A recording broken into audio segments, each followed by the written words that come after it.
I don't either, but I think we should formally change topics here and start talking about SJW stuff in films in general because I think it's ripe for discussion and we can broaden it beyond Star Wars. What do you think? I think that could work.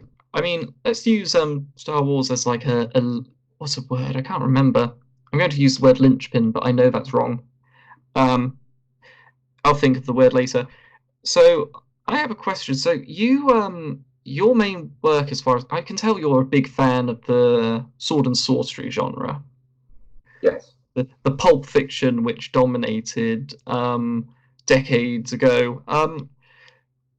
So many people, when they talk, of course, about the progressive messaging and stuff, they with Star Wars, they point to what happened as Lucasfilm was bought. Lucasfilm was bought by Disney by Bob Iger, who is essentially he's just a businessman. Like that's the only way I could describe him. But he buys Lucasfilm, and Kathleen Kennedy becomes the head of Lucasfilm. And there is a lot of footage of her on the internet saying the typical progressive feminist talking points, and it's kind of clear she's had a hand in everything. And so what people have, and I mean, most I suppose most alarmingly, she said, oh, she boasted about how 50% of the executive board at Lucasfilm were women, as if that were, good in and of itself. And then she went on to say, and I have an all-female story group. And there's even an article, I think, by the New York Times where it's talking about Kerry Hart, who's the head of this all-female story group at Lucasfilm, which was released some years ago. So people point to that and they say, well, progressives have taken over Lucasfilm. Did something similar happen to Sword and Sorcery? The short answer is absolutely.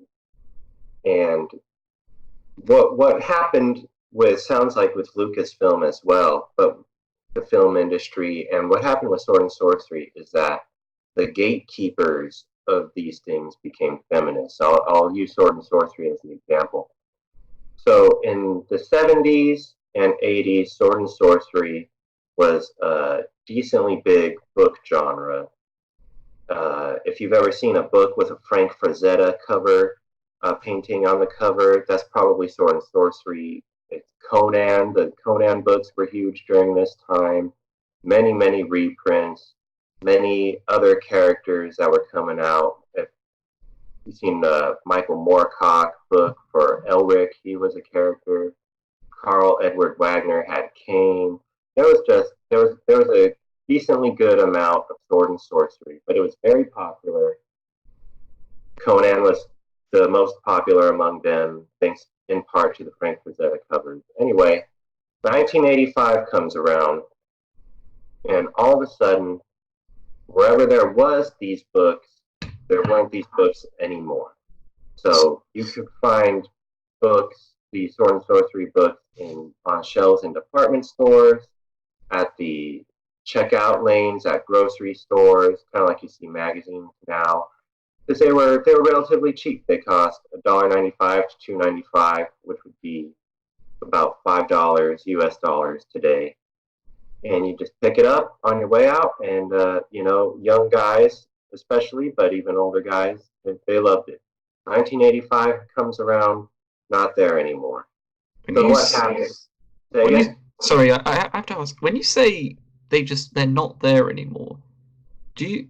I mean, as in there's just like you walk in and they're just not selling them. They haven't printed any more copies. I mean, how does that happen exactly? Well, whatever copies were sold, and then whatever new books were being put on those same shelves, they weren't sword and sorcery. It was being replaced with other books and other type of fantasy books that are actually nothing alike. So a sword and sorcery story really has three. It's a combination of kind of like three genres. The first is lost world fiction. The other is historical fiction, and the third one is more like supernatural horror, and that's where the fantasy elements come from. That supernatural horror.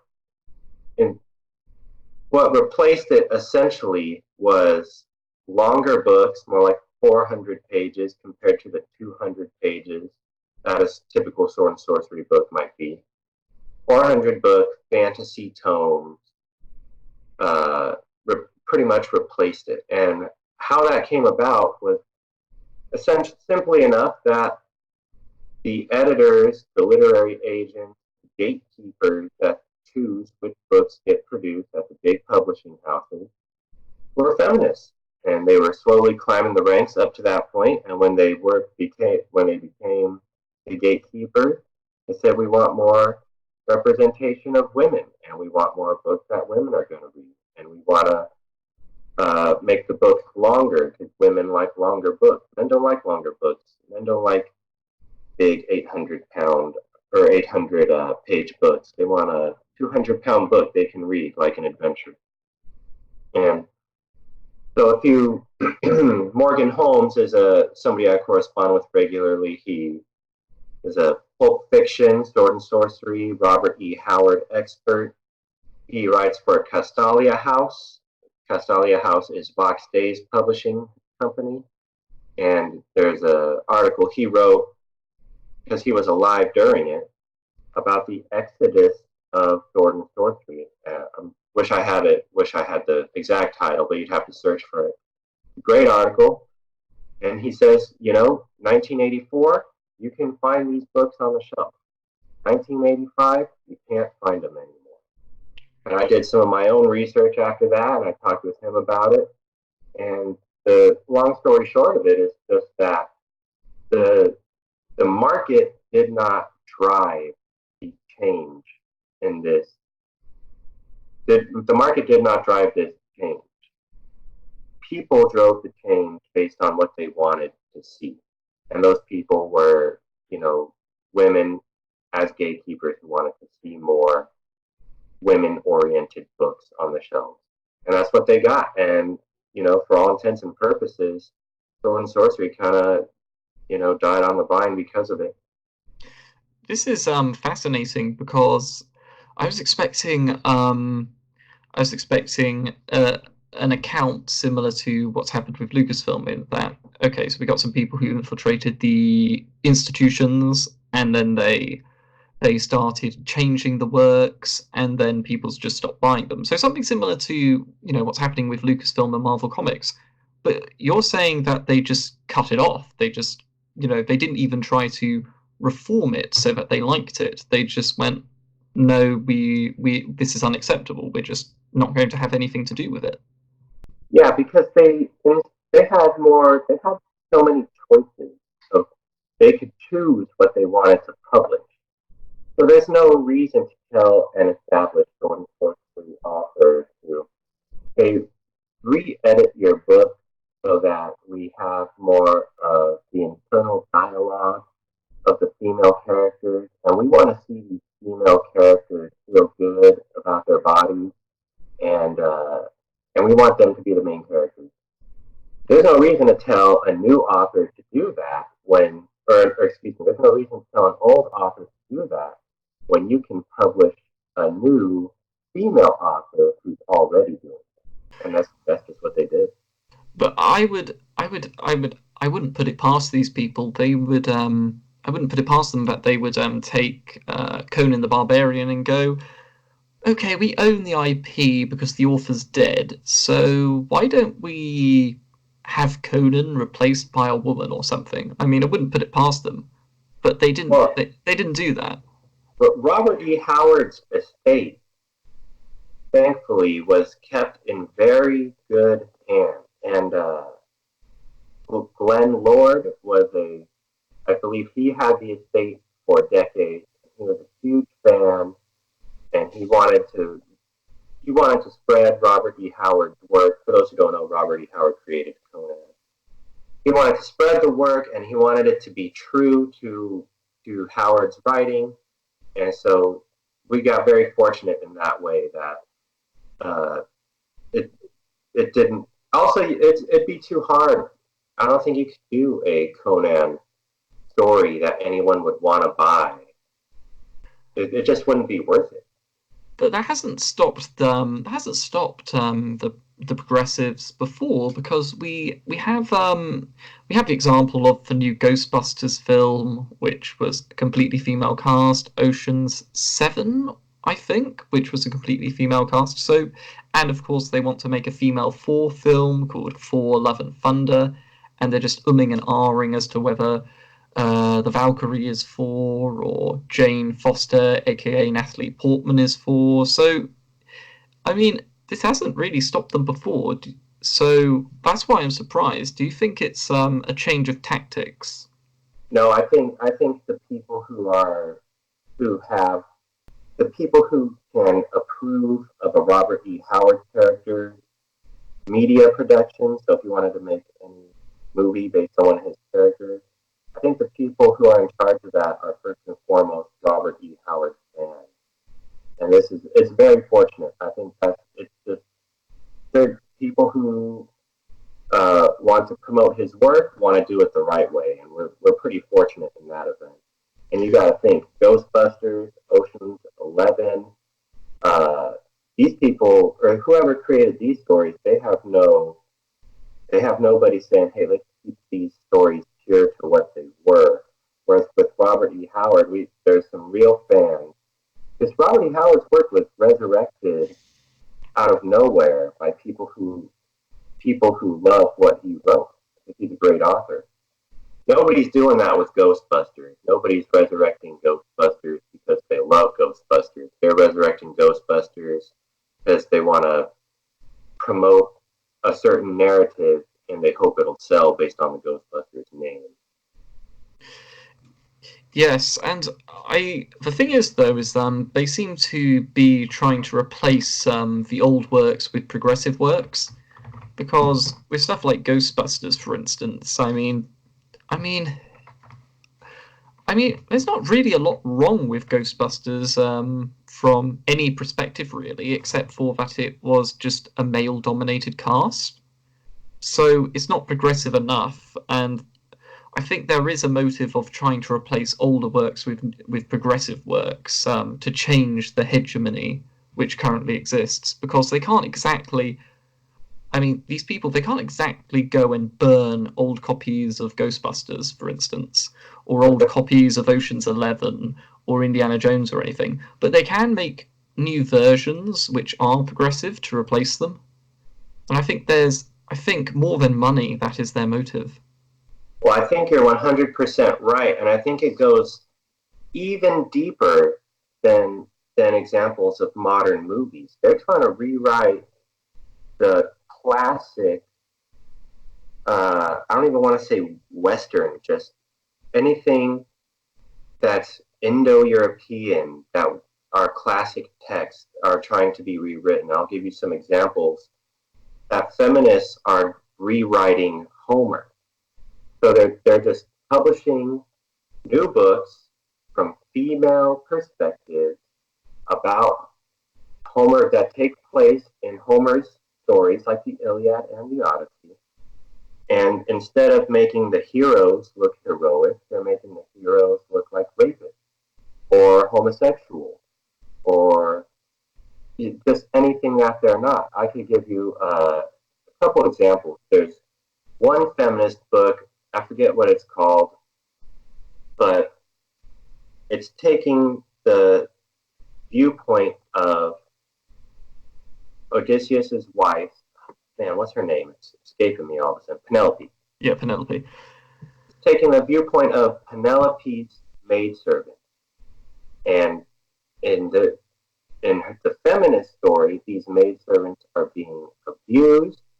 They are abused as the lower class beneath Penelope, and they're abused as being sexually assaulted by the male suitors of Penelope who are trying to win the kingdom of Ithaca. And so they're the victims, these maidservants, victims of sexual abuse at the hands of men, as usual. That's the feminist narrative. When Homer made the Odyssey, he specifically made a really great story where Penelope is the pinnacle of what a woman should be. Penelope is so great that you would sail around the world for 20 years trying to get home to her. The maidservants are specifically presented as the opposite of that. They're disloyal, they're traitors to her and to Ithaca, and they jump into bed willingly with these guys. So they're rewriting the Odyssey at this point.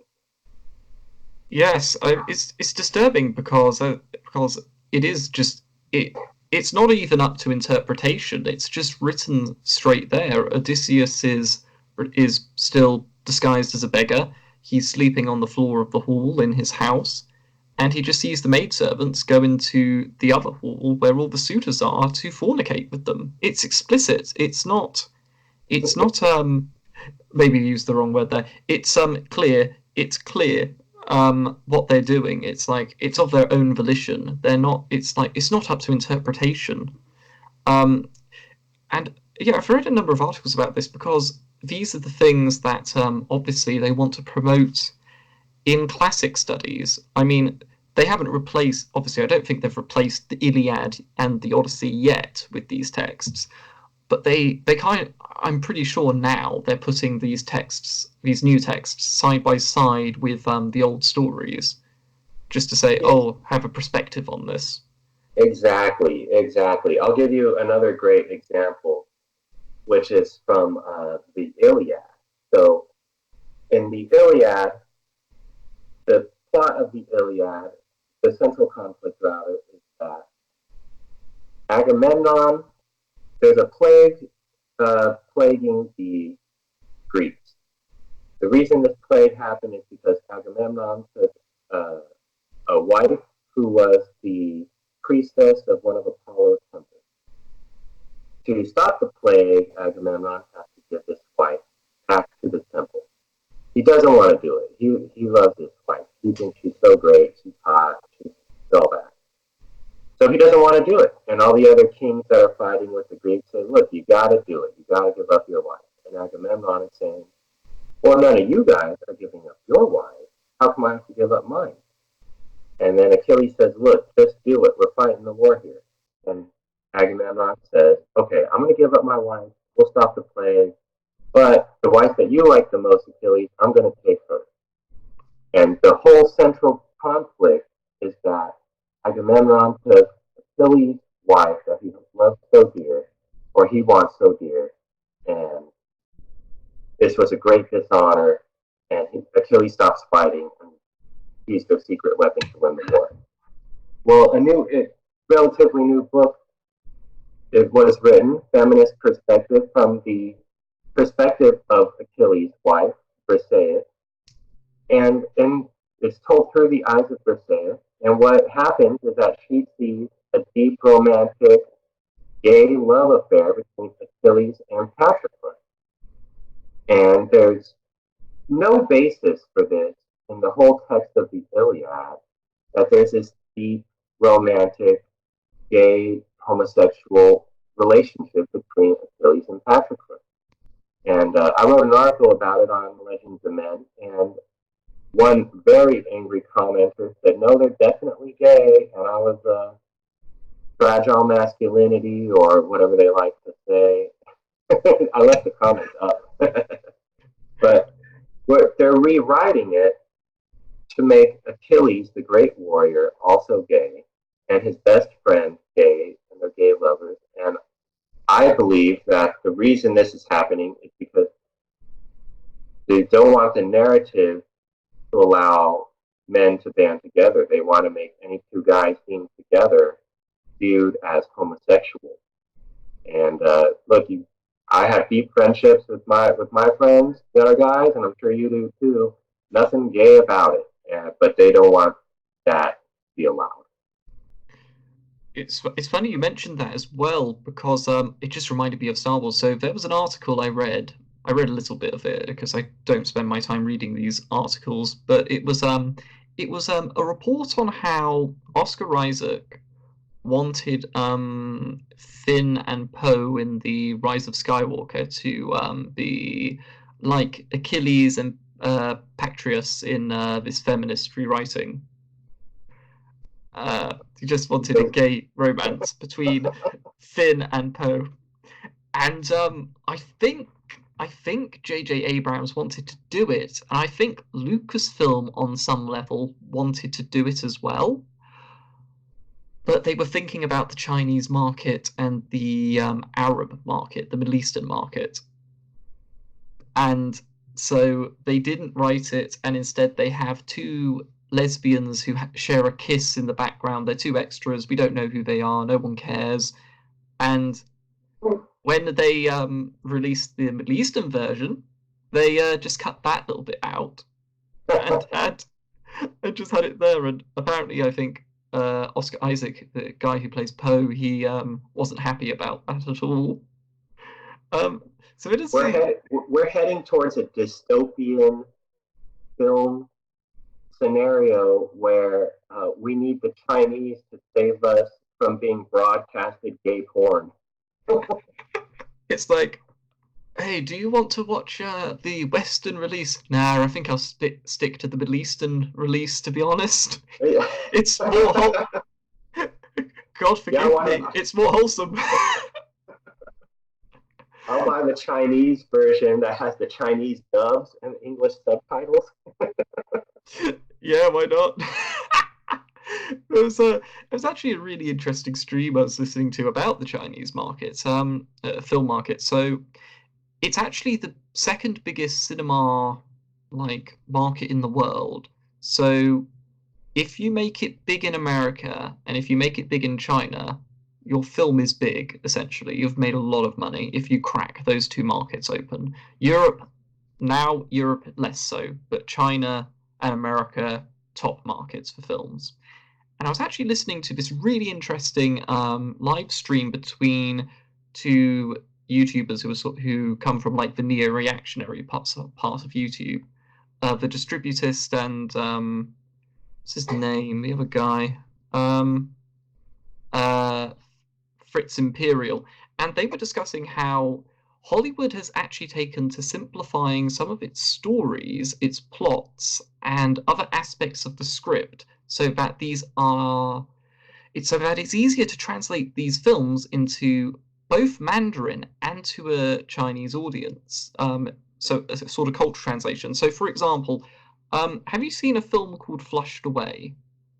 No, I don't think I've even heard of it. Okay, so Flushed Away. So there's a stop motion.